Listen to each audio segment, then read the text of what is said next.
একজন ডাকলো মাছ আনতে। কি মাছ এনেছো? এই যে কাতলা মাছ। বাবা দেখি এইভাবে ই করো মাছটাও। দেখেছো এটা হুইল ক কেজি? এর 1.5 কিলো।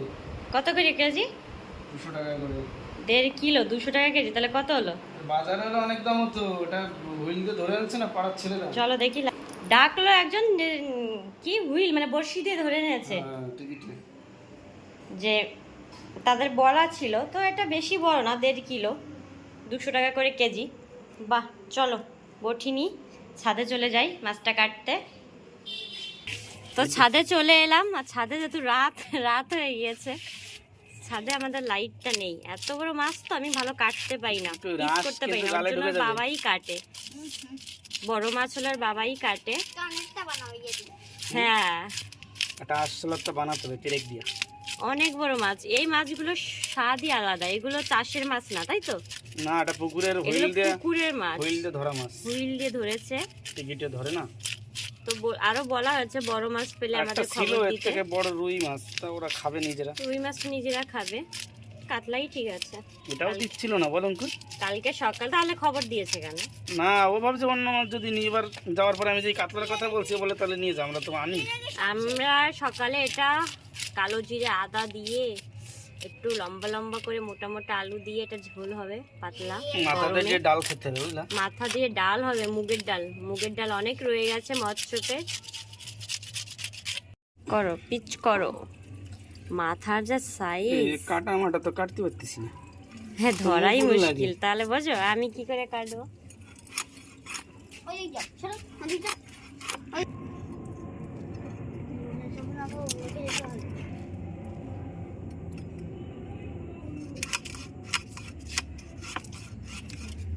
কত কম্বল নাও পিচ করো। দাঁড়াও, মাথাটা এরকম কাটে না কিরম করে?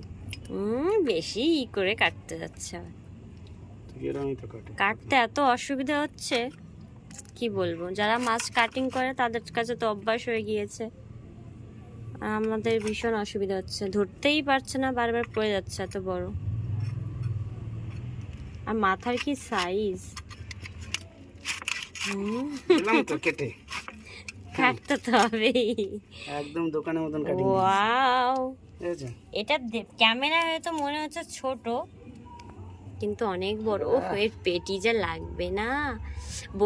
বলে আসা হয়েছে যে 5-6 কিলো ওজনের পেলে আমাদের খবর দিতে, তার স্বাদই আলাদা হবে। লেজাটা এরকম রেখে দেবো তোমার?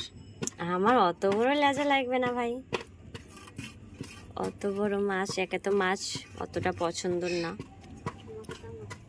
দেখো রক্ত একদম জ্যান্ত তো।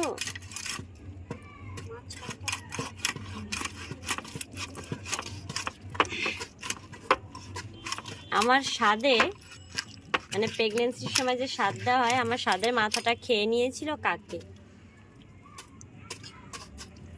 কাক নিয়ে চলে গিয়েছিল। এত বড় বড় পিচ করছো গো, কাতলা মাছ ভাজলে তো ফুলে উঠবে। এত বড় বড় পিচ করছো কেন? তো বড় বড়ই খেতে হবে। শখ করে কিনেছি তাই না? নাও ক্লিন করো। তেল নষ্ট তেল গো। হ্যাঁ ওই তেলটুকু রেখে না ব্যাস, আর সব ফেলে দাও। হ্যাঁ পটকাটা রেখে দাও ব্যাস, ধুয়ে ফেলো। মাথা কি করে ফাটাবো এবার? মাথা ফাটাবে কেন? তাই মাথা ভেজে ডাল করে জানি গুঁড়ো তেলে ভাজতে হবে। ঠিক হয়ে গিয়েছে, পরিষ্কার করা। মাথাটা বাকি আছে। ও মাথাগুলো বাকি। আচ্ছা